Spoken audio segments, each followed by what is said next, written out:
Hey guys, I promised I'd come back and talk about tomatoes after they get from seedling and start talking about how we plant them up and move them up.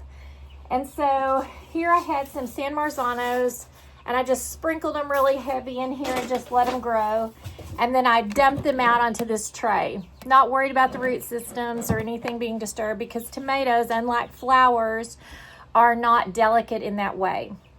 And so when you first get a tomato seed, it'll come up, it'll make two leaves, left and right. And then all of a sudden it'll make a second set of leaves. Now that second set of leaves are your true leaves. And that tells you that you're ready to move on to uprooting them and giving them a bigger home to live in so they can make a bigger root system. Because tomatoes are covered, where's the little tiny hairs all the way down. Those are all going to turn into roots. So you can plant those underground. They're going to make deeper roots for your tomato. So I just have a styrofoam cup here that I picked up. I'm going to set that in. See how it's like that and the tomatoes all the way up? And I am going to just fill it up with dirt, composted dirt, all the way up.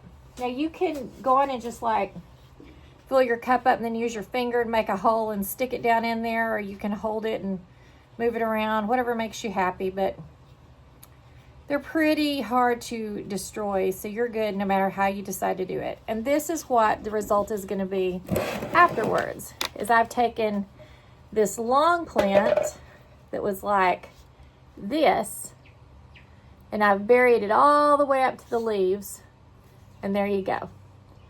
So that's what you're gonna do, and in a few weeks, this one little tiny plant is gonna be sticking up to here, it's gonna have shoots, it's gonna be doing great. Just a little water. If you have some natural fertilizer you wanna put on it, this is a great time to do that because now we're really trying to establish root systems and get them growing. You can take your table scraps, put them in a bucket, fill it up with water, any green grass cuttings you have as you start cutting your grass, let that ferment in the water, and it is the stinkiest thing you've ever smelt, but it is amazing for your plants. So if you want to make your own fertilizer, you can. If not, go the Miracle Grow route. It doesn't really matter. Do what is good for you. But that's what you're going to do with each one of these. You're going to plant them up to the top leaves. Now, if they start getting a lot of disbursement before you do plant them, you may want to trim them up or just bury them just as deep as you can. That's going to give them a bigger life system. I'll show you something else I have. I took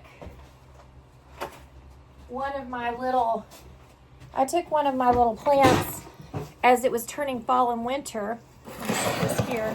And I just grabbed an empty pot. I had a broken off leaf and I stuck it down in the dirt.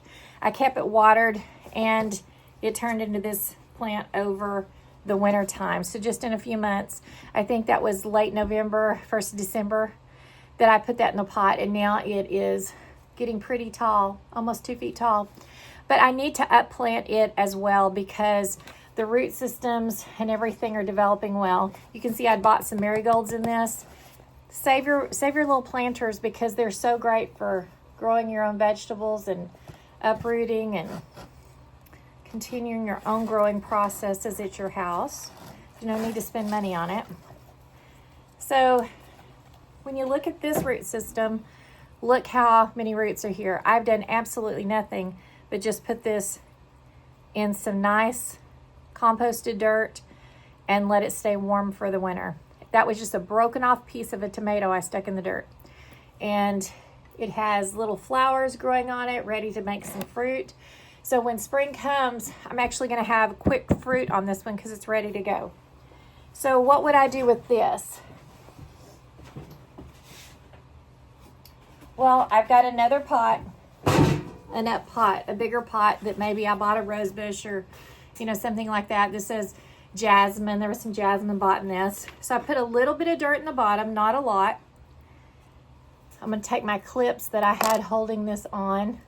Literally had a pencil holding it up, to support it because as it gets taller, it gets flimsy. Now here's what we're going to do.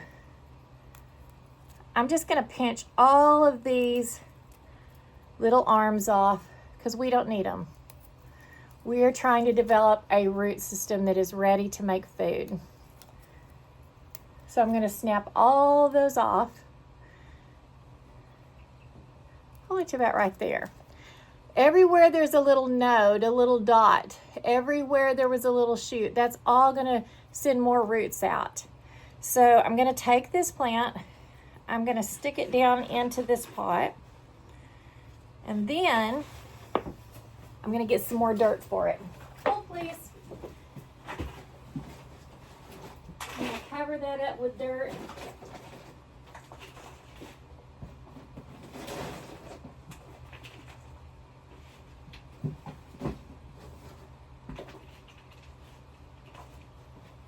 And now I'm coming back, and it is now, I'm going to give it a little bit of support, give it a little stake holder. I'm going to put a little stake in the ground to give it some support and hold it up. And in another couple weeks, when we get past these colder temperatures, it's going to be ready to go outside. It already has little flowers on it, so give it a little jiggle every once in a while so it can do its thing and make us some fruit. So if you haven't started tomatoes, don't be afraid to try something new. I'm going to go ahead and get the rest of these, put in little cups and label them. Don't forget to label them, or like me, you'll have 20 different things and you're like, I don't even know what they are. I just know they're tomatoes. Stick them in the ground and see what happens. Sometimes that can be fun, sometimes that can be stressful. So try something. If you put some seeds in the ground and they have made more than one set of leaves, go ahead and up-pot them into a cup. Bury them up to their very first leaves. So just the leaves are sticking out. The whole stem is completely submerged under the dirt. And that's going to make a heavy, strong root system. And then as soon as we get some spring weather that sticks, we're going to put them in the ground and have a wonderful harvest this summer. All right, thanks for checking in. More to come.